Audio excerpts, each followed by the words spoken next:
பகல் செய்திகளுக்காக நான் வினோதினி கிருபா. முதலில் தலைப்புச் செய்திகள். கடலூர் அருகே ரயில்வே கேட்டை கடக்க முயன்ற பள்ளி வண்டி மீது ரயில் மோதிய பேரிடரில் 3 மாணவர்கள் மரணம். கேட் கீப்பரின் கவனக்குறைவே காரணம் என குற்றச்சாட்டு. பள்ளி வண்டி ஓட்டுநரே காரணம் என ரயில்வே நிர்வாகம் மறுப்பு. ரயில் பேரிடரில் உயிரிழந்த குழந்தைகள் குடும்பங்களுக்கு தலா 5 லட்சம் ரூபாய் உதவித்தொகை. வலுத்த காயமடைந்தவர்களுக்கு 1 லட்சம் ரூபாயும், காயமடைந்தவர்களுக்கு 50,000 ரூபாயும் உதவித்தொகை. முதலமைச்சர் மு.க. ஸ்டாலின் அறிவிப்பு. தமிழ்நாட்டுக்கு உபரி வருவாய் கிடைத்த போதும் திமுக அரசு கடன் வாங்கியுள்ளது. மு.க. ஸ்டாலின் மீது எடப்பாடி பழனிசாமி குற்றச்சாட்டு. அதிமுக ஆட்சி அமைந்ததும் இது குறித்து விசாரிக்கப்படும் என எச்சரிக்கை. எடப்பாடிக்கு கூடிய கூட்டத்தை கண்டு முதலமைச்சருக்கு காய்ச்சல் வந்துவிட்டதா? எடப்பாடி பழனிசாமி கூறியிருப்பது நல்ல நகைச்சுவை. உண்மையில் பாஜக அதிமுக கூட்டணிதான் நச்சு காய்ச்சல் போன்றது. அமைச்சர் சேகர் பாபு கடிந்துரை. அமெரிக்க நிறுவனம் ஒன்று இந்திய பங்குச் சந்தையில் முறைகேடு செய்து 4,843 கோடி மிகை வருவாய் ஈட்டியுள்ளது. யாருடைய விருப்பத்தில் மோடி அரசு கண்டுகொள்ளாமல் இருந்தது? நாடாளுமன்ற எதிர்க்கட்சித் தலைவர் ராகுல் காந்தி வினா. இந்தியாவில் முதல் முறையாக டிஜிட்டல் முறையில் மக்கள் தொகை கணக்கெடுக்கும் பணி. பொதுமக்கள் தாங்களாகவே தங்கள் பெயர்களை சேர்க்கும் வசதி அறிமுகம்.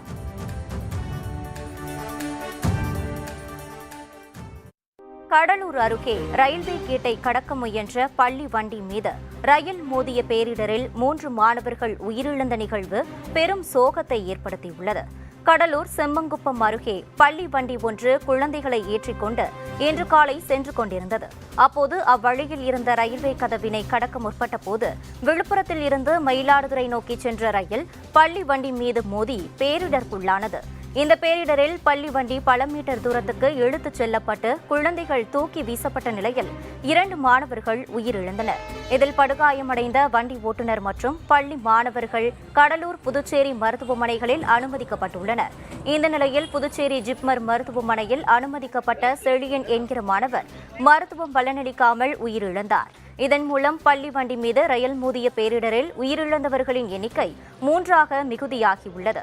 இதனிடையே கேட் கீப்பரின் கவனக்குறைவால் ரயில்வே கேட் மூடப்படாததே பேரிடருக்கு காரணம் என முதற்கட்ட தகவல்கள் வெளியானது என்பது குறிப்பிடத்தக்கது. இந்த பேரிடருக்கு காரணம் கேட் கீப்பரின் அலட்சியம் அல்ல, வண்டி ஓட்டுநரே என ரயில்வே துறை தெரிவித்துள்ளது. ரயில் கடப்பதற்காக கேட் கீப்பர் கேட்டை மூட தொடங்கிய போது பள்ளி வண்டி ஓட்டுநர் வண்டி கேட்டை கடக்க அனுமதிக்குமாறு வலியுறுத்தியதாக முதற்கட்ட விசாரணையில் தெரியவந்துள்ளதாகவும் இது அனுமதிக்கப்படக்கூடாது எனவும் ரயில்வே துறை தெரிவித்துள்ளது. மேலும் பாதுகாப்பு, செயல்பாடு மற்றும் பொறியியல் துறையைச் சேர்ந்த அதிகாரிகள் குழு நிகழ்வு குறித்து விசாரணை நடத்தி வருவதாகவும் பேரிடர் நிகழ்ந்த இடத்துக்கு மருந்து பொருட்களுடன் நிவாரண ரயிலும் ரயிலே மேலாளர் மற்றும் கிளை அலுவலர்களும் சென்றுள்ளதாகவும் தெரிவிக்கப்பட்டுள்ளது. கடலூர் செம்மங்குப்பத்தில் பேரிடரில் உயிரிழந்த மாணவர்கள் குடும்பத்துக்கு முதலமைச்சர் உதவித்தொகை வழங்கி ஆணையிட்டுள்ளார். எக்ஸ் தளத்தில் முதலமைச்சர் இட்டுள்ள பதிவில் கடலூர் செம்மங்குப்பத்தில் நடந்த பேரிடரில் 2 இளம் மாணவர்களின் உயிர்கள் பறிபோன துயர செய்தியால் அதிர்ச்சியும் வேதனையும் அடைந்ததாக தெரிவித்துள்ளார். உயிரிழந்த மாணவர்கள் நிமிலேஷ் மற்றும் சாருமதி ஆகியோரது பெற்றோருக்கும் உறவினர்களுக்கும் நண்பர்களுக்கும் ஆழ்ந்த இரங்கலையும் ஆறுதலையும் தெரிவித்துள்ளார். பேரிடரில் காயமடைந்து கடலூர் அரசு மருத்துவமனையில் சிகிச்சை பெற்று வரும் 4 பேருக்கும் உயர்தர சிகிச்சை அளித்திடவும் அமைச்சர் MRK பன்னீர்செல்வம் மற்றும் மாவட்ட ஆட்சியர் ஆகியோரை நேரில் சென்று உதவிடவும் அறிவுறுத்தியுள்ள முதலமைச்சர் பேரிடரில் உயிரிழந்த குழந்தைகளின் பெற்றோர்களுக்கு முதலமைச்சரின் நிவாரண நிதியிலிருந்து ஒவ்வொருவருக்கும் 5 லட்சம் ரூபாய் வழங்கிடவும், பலத்த காயமடைந்து சிகிச்சை பெற்று வருபவர்களுக்கு 1 லட்சம் ரூபாயும், லேசான காயமடைந்தவர்களுக்கு 50,000 ரூபாய் வழங்கிடவும் ஆணையிட்டுள்ளதாக தெரிவித்துள்ளார். கடலூர் அருகே செம்பங்குப்பத்தில் பள்ளி வேன் மீது ரயில் மோதியதில் 3 பள்ளி குழந்தைகள் உயிரிழந்த துயர சம்பவத்திற்கு ஐஜிகே தலைவர் டாக்டர் ரவி பச்சமுத்து ஆழ்ந்த இரங்கலை தெரிவித்துள்ளார். இது தொடர்பாக அவர் வெளியிட்டுள்ள அறிக்கையில், இன்று காலை கடலூரில் இருந்து சிதம்பரம் நோக்கி சென்ற ரயில் கடலூர் அருகே செம்மங்குப்பம் பகுதியில் ரயில்வே கேட்டை கடக்க முயன்ற பள்ளி வேன் மீது மோதியதால் கோர விபத்து நடந்து பள்ளி குழந்தைகள் 3 உயிரிழந்தும் மற்றவர்கள் படுகாயமடைந்த செய்தி அறிந்து தாங்க முடியாத துயரமும் வேதனையும் அடைந்தேன் என குறிப்பிட்டுள்ளார். ரயில்வே கேட் கீப்பரின் அலட்சியத்தால் நடந்த இக்கோர விபத்தால் அப்பாவி பள்ளி குழந்தைகளின் இறப்பு பெற்றோர்களுக்கும் சமூகத்திற்கும் பேரிழப்பாகும். சரியான சாலை வசதிகளை பின்பற்றாமல் அவசரமாக செல்ல வேண்டும் என்ற நோக்கில் நடந்த இந்த தவறால் 3 இளம் குழந்தைகளை இழந்திருப்பது மிக பெரும் துயரமாகும் என வேதனை தெரிவித்துள்ளார். எதிர்காலத்தில் இதுபோன்ற துயர சம்பவங்கள் நடக்காமல் இருக்க தமிழகம் முழுவதும் உள்ள அனைத்து ரயில்வே கேட் பகுதிகளிலும் தமிழ் மொழி தெரிந்த கேட் கீப்பர்களையே பணியமர்த்துவது அவசியமாகும் என வலியுறுத்தியுள்ளார். இத்துயர சம்பவத்தில் பலியான குழந்தைகளின் பெற்றோர்களுக்கும் உறவினர்களுக்கும் தனது சார்பிலும் இந்திய ஜனநாயக கட்சியின் சார்பிலும் ஆழ்ந்த இரங்கலையும் வருத்தங்களையும் தெரிவித்துக் கொள்வதோடு விபத்தில் படுகாயமடைந்து சிகிச்சை பெறுபவர்கள் விரைவில் பூரண குணமடைந்து இல்லம் திரும்ப இறைவனை வேண்டுவதாக டாக்டர் ரவி பச்சமுத்து இந்த அறிக்கையில் தெரிவித்துள்ளார். ரயில் பேரிடரில் படுகாயமடைந்து கடலூர் அரசு மருத்துவமனையில் மருத்துவம் பெற்று வருபவர்களை நேரில் சென்று பார்வையிட்ட அமைச்சர் CV கணேசன், காவல்துறை விசாரணைக்கு பிறகே பேரிடருக்கான காரணம் தெரியவரும் என தெரிவித்துள்ளார். சம்பவ இடத்திலேயே 2 பேர் இறந்திருக்கிறார்கள். மீதி 2 பேர்ல ஒரு மாணவர் ஜிப்மர் மருத்துவமனைக்கு அனுப்பப்பட்டிருக்கிறது. ஒரு மாணவர் 11ஆம் வகுப்பு படித்துக் கொண்டிருக்கிறார். அவர் இங்க இருக்கிறார். அவர் நலமுடன் இருக்கிறார். அந்த கிராமத்தை சார்ந்த ஒருவர் எதிர்பாராம அங்க சென்றவர் அந்த ஒயர்ல கால வச்சா அவர் பாதிக்கப்பட்டிருக்கிறார். அவரும் இங்க இருக்கிறார். காவல்துறை உரிய நடவடிக்கை எடுத்து விசாரணை மேற்கொண்டுள்ளார்கள். உரிய விசாரணை முடிவுடன் அது உண்மையா என்ன நடந்தது என்பது தெளிவரும். என்னன்னு சொன்னாங்கன்னா அந்த யூகத்துக்கெல்லாம் ஒரு முற்றுப்புள்ளி வைக்கலாம். இல்ல சார், அதான் சம்பவம் குறித்து கடலூர் காவல்துறை உரிய நடவடிக்கை மேற்கொண்டு வருகிறார்கள். விரைவிலே அது என்ன நடந்தது என்பது வெளிச்சத்துக்கு வரும் என்பதை தெரிவித்துள்ளது. 2024, 2025 ஆண்டில் தமிழ்நாட்டுக்கு உபரி வருவாய் கிடைத்த போதும் திமுக அரசு கடன் வாங்கியுள்ளதாக குற்றம் சாட்டியுள்ள எடப்பாடி பழனிசாமி, அதிமுக ஆட்சி அமைந்ததும் இது தொடர்பாக விசாரணை ஆணையம் அமைக்கப்படும் என தெரிவித்துள்ளார். வாங்க வேண்டிய அவசியம் இன்னைக்கு வருவாய் அதிகரிச்சிருக்கு. 2024-25 நிதிநிலை அறிக்கை ஒப்பிட்டு பார்க்கின்ற பொழுது 2021-22 2020-21 விட கூடுதல் வருவாய் 2024-25 சுமார் 1,37,000 கோடி வந்திருக்கு. அப்படி வருவாய் அதிகரித்திருக்குது, கடனும் வாங்குறாங்க, புதிய திட்டம் இல்லை. அதனாலதான் சந்தேகம் ஏற்படுது. அதன் அடிப்படையில் தான் நேற்று அந்த கருத்து தெரிவிச்சு. அதிமுகவின் கூட்டத்தை கண்டு முதல்வருக்கு காய்ச்சல் வந்துவிட்டது என எடப்பாடி பழனிசாமி கூறியிருப்பது நகைப்பிற்குரியதாக உள்ளதாகவும், உண்மையிலேயே பாஜக அதிமுக கூட்டணிதான் நச்சு காய்ச்சல் போன்றது என அமைச்சர் சேகர் பாபு கடிந்துரைத்துள்ளார். காய்ச்சலிலே பல வகை காய்ச்சல் உண்டு. தற்போது அவர்களுக்கு ஏற்பட்டிருப்பது 2026ஆம் ஆண்டு விஷ காய்ச்சல் ஏற்பட்டிருக்கின்றவர்களுக்கு. நேற்றைய தினம் திருச்செந்தூர் அருள்மிகு நப்பன் சுப்பிரமணிய சாமி திருக்கோயிலில் நடைபெற்ற வைபவத்தை பார்த்த பிறகு இனி தமிழகத்தில் மீண்டும் மலரப்போவது மாண்புமிகு தமிழக முதல்வர் எங்கள் உயிரின தலைவர் தளபதி அவருடைய ஆட்சிதான் என்பதை மக்கள் கட்டியம் கூறியிருக்கின்றார்கள். எத்தனை அணிகள் ஒன்று சேர்ந்து வந்தாலும் ஏற்கனவே அவர் EDயை வைத்திருக்கிறார், துணைக்கு CBI வைத்திருக்கிறார்கள், ITயை வைத்திருக்கிறார்கள். எத்தனை அதிகார துஷ்பிரயோகங்கள் ஒன்று சேர்ந்து வந்தாலும் மாண்புமிகு தமிழக முதல்வர் தலைமையில் அமைந்திருக்கின்ற வலுவான ஜனநாயக முற்போக்கு கூட்டணியை வீழ்த்துகின்ற சக்தி எந்த சக்திக்கும் யாருக்கும் தமிழகத்திலே ஆற்றல் இல்லை என்பதை தெரிவித்துக் கொள்கிறேன். இது டைவர்ட் ஆயிட்டு நீங்க இன்னைக்கு என்ன போடுவீங்கன்னா விஷ காய்ச்சல் ஏற்பட்டிருக்குது கூட்டணிக்கு தான் போடுவீங்க, இதை விட்டுருவீங்க. அமெரிக்காவின் ஜேன் ஸ்ட்ரீட் வர்த்தக நிறுவனம் இந்திய பங்குச்சந்தையில் முறைகேடு செய்ததை யாருடைய விருப்பத்தில் மோடி அரசு கண்டுகொள்ளாமல் இருந்தது என ராகுல் காந்தி வினா எழுப்பியுள்ளார். அமெரிக்க வர்த்தக நிறுவனமான ஜேன் ஸ்ட்ரீட் இந்திய பங்குச்சந்தையில் கடந்த ஜனவரி 2023 முதல் மே 2025 வரையிலான காலகட்டத்தில் முறைகேடான வழிகளில் மிகு வருவாய் ஈட்டியதாக பங்குச்சந்தை ஒழுங்குமுறை அமைப்பான செபி கண்டறிந்துள்ளது. இதையடுத்து ஜேன் ஸ்ட்ரீட் இந்திய சந்தையில் வணிகம் செய்ய தடை விதிக்கப்பட்டுள்ளதோடு அதன் மிகை வருவாய் தொகையான 4843 கோடி ரூபாய் பறிமுதல் செய்யப்பட்டுள்ளது. இதுகுறித்து மக்களவை மக்களவை எதிர்க்கட்சித் தலைவர் ராகுல் காந்தி தனது எக்ஸ் தள பதிவில் செபி இவ்வளவு காலம் ஏன் அமைதியாக இருந்தது எனவும் மோடி அரசு யாருடைய விருப்பத்தின் பேரில் கண்களை மூடிக்கொண்டு இருந்தது எனவும் வினா எழுப்பியுள்ளார். ஃபியூச்சர்ஸ் மற்றும் ஆப்ஷன் சந்தை பெரிய முதலீட்டாளர்கள் ஒரு விளையாட்டு திடலாக மாறிவிட்டதாகவும் சிறிய முதலீட்டாளர்கள் தொடர்ந்து பணத்தை இழந்து வருவதாகவும் இதுகுறித்து 2024ஆம் ஆண்டிலேயே தான் குறிப்பிட்டிருந்ததையும் ராகுல் காந்தி சுட்டிக்காட்டியுள்ளார். இந்தியாவில் மக்கள் தொகை கணக்கெடுக்கும் பணி நடைபெறவுள்ள நிலையில் முதல் முறையாக பொதுமக்களே தங்கள் பெயர்களை சேர்க்கும் வசதி அறிமுகப்படுத்தப்பட உள்ளது. நாட்டில் 10 ஆண்டுகளுக்கு ஒருமுறை மக்கள் தொகை கணக்கெடுக்கும் பணி நடைபெற்று வந்தது. கொரோனா பரவல் காரணமாக கடந்த 2021ஆம் ஆண்டு நடக்க வேண்டிய மக்கள் தொகை கணக்கெடுப்பு பணி நிறுத்தி வைக்கப்பட்டது. எதிர்க்கட்சிகளின் கோரிக்கையை தொடர்ந்து வீடுகளை கணக்கெடுக்கும் பணி 2026ஆம் ஆண்டு ஏப்ரல் முதல் நாள் தொடங்கும் எனவும் 2027ஆம் ஆண்டு தொடங்கும் மக்கள் தொகை கணக்கெடுப்பு பணியுடன் சாதிவாரி கணக்கெடுப்பும் நடத்தப்படும் என அறிவிக்கப்பட்டுள்ளது. டிஜிட்டல் முறையில் நடத்தப்படும் மக்கள் தொகை கணக்கெடுப்பில் பொதுமக்களே தங்கள் பெயர்களை சேர்த்துக் கொள்ளலாம் எனவும் இதற்காக தனி இணையதளம் தொடங்கப்பட உள்ளதாக கூறப்படுகிறது. மேலும் மக்கள் தொகை கணக்கெடுப்பாளர்கள் தங்களது ஆண்ட்ராய்டு, ஆப்பிள் செல்போன்களில் செயலிகளை பயன்படுத்தி பொதுமக்களின் தரவுகளை திரட்டுவார்கள் எனவும் அந்த தரவுகள் மின்னணு ரீதியாக நடுவண் அரசின் சர்வருக்கு அனுப்பப்பட்டு அதன் மூலம் விரைவிலேயே மக்கள் தொகை விவரங்கள் கிடைத்துவிடும் என தகவல்கள் தெரிவிக்கின்றன. மக்களை காப்போம், தமிழகத்தை மீட்போம் என்ற முழக்கத்துடன் பிரச்சாரத்தை தொடங்கியுள்ள அஇஅதிமுக பொதுச் செயலாளர் எடப்பாடி கே பழனிசாமியை கோவையில் இந்திய ஜனநாயக கட்சியினர் உற்சாகமாக வரவேற்று ஆதரவு தெரிவித்தனர். கோவை கவுண்டம்பாளையம் சட்டமன்ற தொகுதியை உள்ளடக்கிய துடியலூர் பகுதியில் நேற்று இரவு மக்களை காப்போம், தமிழகத்தை மீட்போம் சுற்றுப்பயணத்தில் அஇஅதிமுக பொதுச் செயலாளர் எடப்பாடி கே பழனிசாமி அப்பகுதி மக்களிடையே உரையாற்றினார்.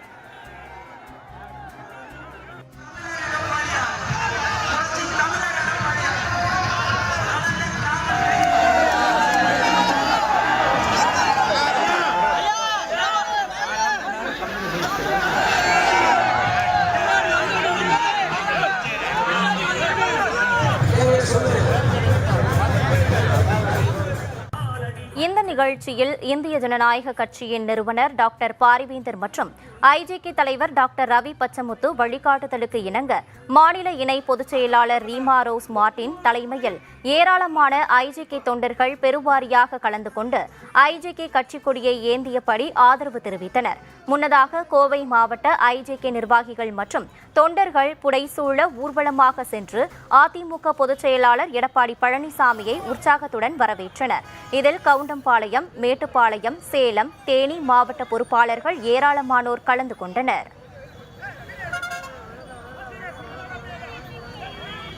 விளம்பர இடைவேளைக்கு பிறகு செய்திகள் தொடரும். இணைந்திருங்கள் வேந்தர் செய்திகளுடன்.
செய்திகள் தொடர்கின்றன. நீதிமன்றத்தை விளையாட்டுப் பொருளாக பயன்படுத்த வேண்டாம் என்று நாம் தமிழர் கட்சிக்கு உயர்நீதிமன்ற மதுரை அமர்வு கடிந்துரைத்துள்ளது. அஜித்குமார் மரண விவகாரத்துக்கு நீதி கேட்டு சீமான் கலந்து கொள்ளும் ஆர்ப்பாட்டத்துக்கு காவல்துறை அனுமதி மறுத்த நிலையில் நீதிமன்றம் அனுமதி வழங்க கோரி அவசர வழக்காக நடத்த நாதக தரப்பில் முறையீடு செய்யப்பட்டது. நீதிபதி புகழேந்தி அவசர வழக்காக எடுத்து இதனை விசாரித்தார். அப்போது அரசு தரப்பில் ஏற்கனவே அஜித்குமார் நிகழ்வு தொடர்பாக அனுமதி வழங்கப்பட்டு கடந்த வாரம் நாதக தரப்பில் போராட்டம் நடைபெற்றுள்ளதாக தெரிவிக்கப்பட்டது. இதை கேட்ட நீதிபதி பிற கட்சிக்கு அனுமதி கொடுக்கிறார்கள், நாம் தமிழர் கட்சிக்கு அனுமதி கொடுக்கவில்லை என கூறியதால் தானே அவசர வழக்காக இந்த வழக்கு எடுக்கப்பட்டது. ஆனால் சம்பந்தப்பட்ட அரசியல் கட்சி ஏற்கனவே தர்ணா போராட்டம் நடத்தியுள்ளீர்கள், அதை மறைத்து ஏன் மீண்டும் முறையீடு செய்தீர்கள் என வினா எழுப்பியதோடு நீதிமன்றத்தை விளையாட்டுப் பொருளாக பயன்படுத்த வேண்டாம் என கடிந்து கொண்டு ஆர்ப்பாட்டம் நடத்த அனுமதி மறுத்து ஆணையிட்டார். இந்த வழக்கு குறித்து காவல்துறை தரப்பில் பதில் மனு தாக்கல் செய்யவும் கட்டளையிட்டு வழக்கு விசாரணையை புதன்கிழமைக்கு ஒத்திவைத்தார். 2025-26 கல்வியாண்டில் தமிழ்நாடு அரசு கலை மற்றும் அறிவியல் கல்லூரிகளில் 20 விழுக்காடு கூடுதல் மாணவர் சேர்க்கை நடைபெறும் என உயர்கல்வித்துறை அமைச்சர் கோவி செழியன் தெரிவித்துள்ளார். கோவி செழியன் வெளியிட்டுள்ள அறிக்கையில், தமிழ்நாடு அரசு செயல்படுத்தி வரும் திட்டங்களால் கடந்த 4 ஆண்டுகளில் உயர்கல்வி சேர்க்கை பெறும் மாணாக்கர்களின் எண்ணிக்கை தொடர்ந்து உயர்ந்து வருவதாக தெரிவித்துள்ளார்.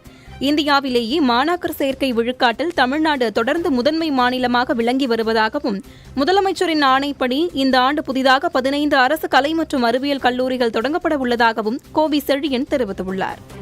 அரசு கலை மற்றும் அறிவியல் கல்லூரிகளுக்கு இந்த ஆண்டு கூடுதலாக 20 விழுக்காடு மாணவர் சேர்க்கை இடங்கள் உயர்த்தி வழங்கவும், இதேபோல் அரசு உதவி பெறும் கலை மற்றும் அறிவியல் கல்லூரிகளுக்கு 15 விழுக்காடு இடமும், சுயநிதி கலை மற்றும் அறிவியல் கல்லூரிகளுக்கு 10 விழுக்காடு இடமும் கூடுதலாக மாணவர் சேர்க்கை இடங்கள் உயர்த்தி வழங்க முதலமைச்சர் அறிவுறுத்தியுள்ளதாகவும் கோவி செழியன் தெரிவித்துள்ளார்.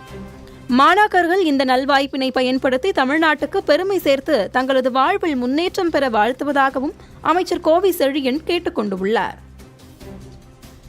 தமிழ்நாட்டில் அனைத்து குழந்தைகள் மையங்களும் சிறப்பாக செயல்பட்டு வருவதாக கூறியுள்ள அமைச்சர் கீதா ஜீவன், அங்கன்வாடி மையங்களின் எண்ணிக்கை குறைக்கப்படாது என உறுதியளித்துள்ளார்.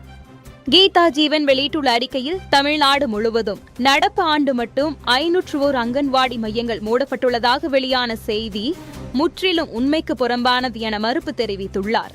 திமுக அரசு ஆட்சி பொறுப்பேற்ற போது 54,439 குழந்தைகள் மையம் மட்டுமே தமிழ்நாட்டில் செயல்பட்டு வந்த நிலையில் கடந்த 4 ஆண்டுகளில் கூடுதலாக 44 குழந்தைகள் மையம் புதிதாக அமைக்கப்பட்டு தற்போது 54,483 அங்கன்வாடி மையங்கள் செயல்பட்டு வருவதாக தெரிவித்துள்ளார். மாநிலம் முழுவதையும் ஒருங்கிணைந்த குழந்தைகள் வளர்ச்சி பணிகள் திட்டத்தின் கீழ் கொண்டுவர வேண்டும் என்பதற்காக குழந்தைகள் மையங்களை இடமாற்றம் செய்வதற்கு நடுவண் அரசு ஒப்புதல் அளித்துள்ளதால் அதன் அடிப்படையில் புதிய மையங்களை தொடங்கவும், குறைவான பயனாளிகளை கொண்டு அருகருகே இயங்கும் 2 மையங்களை இணைப்பதற்கு புள்ளி விவரங்கள் சேகரிக்கப்பட்டதாக கூறியுள்ள கீதா ஜீவன், தற்போது 7,783 அங்கன்வாடி காலி பணியிடங்களை நிரப்ப அரசாணை வெளியிடப்பட்டு உள்ளதாகவும், ஒருபோதும் குழந்தைகள் மையங்கள் குறைக்கப்படாது எனவும் விளக்கம் அளித்துள்ளார். கடந்த 1.5 ஆண்டுகளில் குற்றச் செயல்களில் தொடர்புடையோரின் பிணையை நீக்கம் செய்வது தொடர்பாக 1181 வழக்குகள் நிலுவையில் உள்ளதாக உயர்நீதிமன்ற மதுரை அமர்வில் தெரிவிக்கப்பட்டுள்ளது. மதுரையை சேர்ந்த சுகுமார் என்பவரை மீட்டுத் தரவும், அவர் மீதான குண்டர் சட்டத்தினை ரத்து செய்ய கோரியும் சபரிகாந்தன் என்பவர் உயர்நீதிமன்ற மதுரை அமர்வில் வழக்கு தொடுத்தார். கடந்த முறை நடந்த விசாரணையின் போது பல வழக்குகளில் கொலை குற்றங்களில் தொடர்புடைய நபர்களின் பிணையை ரத்து செய்ய ஏன் முறையீடுகள் செய்யப்படுவதில்லை என நீதிபதிகள் வினா எழுப்பியிருந்தனர். இன்று மீண்டும் நீதிபதிகள் ஜெகதீஷ் சந்திரா, பூர்ணிமா ஆகியோர் அடங்கிய அமர்வில் வழக்கு விசாரணைக்கு வந்தது. அப்போது தமிழ்நாடு சட்டம் ஒழுங்கு பிரிவின் உதவி காவல்துறை தலைவர் தரப்பில் குற்றங்களில் தொடர்புடையவர்களின் பிணையை ரத்து செய்வது தொடர்பான சுற்றறிக்கைகள் சமர்ப்பிக்கப்பட்டன. அதில் 2024 ஆண்டு ஜனவரி 1ஆம் நாள் முதல் 2025 ஜூன் 30ஆம் நாள் வரை பிணை ரத்து கோரிய வழக்குகளில் 355 பிணை முறையீடுகள் ரத்து செய்யப்பட்டு உள்ளதாகவும், 790 முறையீடுகள் தள்ளுபடி செய்யப்பட்டு உள்ளதாகவும் 1181 முறையீடுகள் நீதிமன்றத்தில் நிலுவையில் உள்ளன எனவும் தெரிவிக்கப்பட்டது. ஒவ்வொரு வழக்கிலும் பிணை விதிகள் மீறப்படும் பட்சத்தில் தொடர்புடைய விசாரணை அலுவலரால் அது கண்காணிக்கப்பட்டு அதன் அறிக்கை தமிழக காவல்துறை தலைவருக்கு அனுப்பப்படுவதாகவும் தெரிவிக்கப்பட்டிருந்தது. மேலும் அரசு தரப்பில் கூடுதல் விவரங்களை தாக்கல் செய்ய கால அவகாசமும் கோரப்பட்டது. இதையடுத்து நீதிபதிகள் வழக்கு தொடர்பாக நிலை அறிக்கையை தாக்கல் செய்ய உத்தரவிட்டு வழக்கை 2 வாரங்களுக்கு ஒத்திவைத்தனர். விளம்பர இடைவேளைக்கு பிறகு செய்திகள் தொடரும். இணைந்திருங்கள் வேந்தர் செய்திகளுடன்.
செய்திகள் தொடர்கின்றன.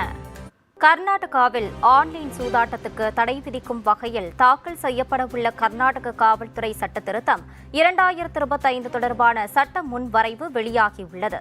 அந்த சட்ட முன்வரைவில் இன்டர்நெட், மொபைல் போன் செயலி அல்லது வெவ்வேறு சூதாட்ட தளத்தில் ஆன்லைன் சூதாட்டத்துக்கு தடை விதிக்கப்பட்டு உள்ளதாகவும், அதேவேளையில் திறமை அடிப்படையில் விளையாடும் போட்டிகளுக்கு விலக்கு அளிக்கப்பட்டு உள்ளதாகவும் தெரிவிக்கப்பட்டுள்ளது. ஆன்லைன் சூதாட்டம் நடத்துபவர்களை விசாரணை நடத்தி நடவடிக்கை எடுக்கும் அதிகாரம் சைபர் கிரைம் உள்ளிட்ட மாநில காவல்துறைக்கு வழங்கப்படும் எனவும், இந்த வரைவு சட்டமாக்கப்பட்டதும் அதை மீறினால் 3 ஆண்டுகள் சிறை, 1 லட்சம் ரூபாய் அபராதம் முதல் 3 ஆண்டு சிறை, 5 லட்சம் ரூபாய் அபராதம் விதிக்கப்படும் என கூறப்பட்டுள்ளது. மேலும் சட்டவிரோத சூதாட்டத்துக்கு ஆதரவு அளித்தாலோ விளம்பரம் செய்தாலோ அவர்களுக்கு 6 மாதம் சிறையும் 10,000 ரூபாய் அபராதமும் விதிக்கப்படும் என தெரிவிக்கப்பட்டுள்ளது. கடலூர் ரயில் பேரிடரில் பள்ளி குழந்தைகள் உயிரிழந்ததற்கு கடலூர் மாவட்ட ஆட்சியரே காரணம் என தென்னக ரயில்வே குற்றம் சாட்டியுள்ளது. தென்னக ரயில்வே வெளியிட்டுள்ள செய்திக்குறிப்பில், கடலூர் ரயில் பேரிடரில் மேல்நிலை மின்சார கம்பம் சேதமடைந்திருப்பதாகவும், முதற்கட்ட விசாரணையில் வேன் வந்தபோது கேட் மூடப்பட்டிருந்தது தெரியவந்துள்ளதாகவும் தெரிவிக்கப்பட்டுள்ளது.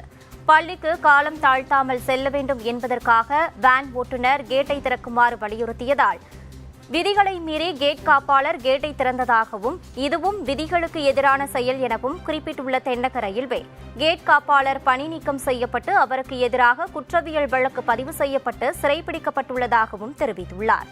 ரயில்வே கேட்டில் அடிப்பாலம் அமைக்குமாறு தெற்கு ரயில்வேயின் முழுமையான உதவித்தொகையுடன் ஒப்புதல் வழங்கப்பட்ட போதும் கடந்த ஓராண்டு காலமாக மாவட்ட ஆட்சியர் இதற்கு ஒப்புதல் வழங்கவில்லை என குறிப்பிட்டுள்ள தென்னக ரயில்வே, இந்த பேரிடருக்காக உயிரிழந்த குழந்தைகளின் குடும்பங்களிடம் மன்னிப்பு கோருவதாக தெரிவித்துள்ளது.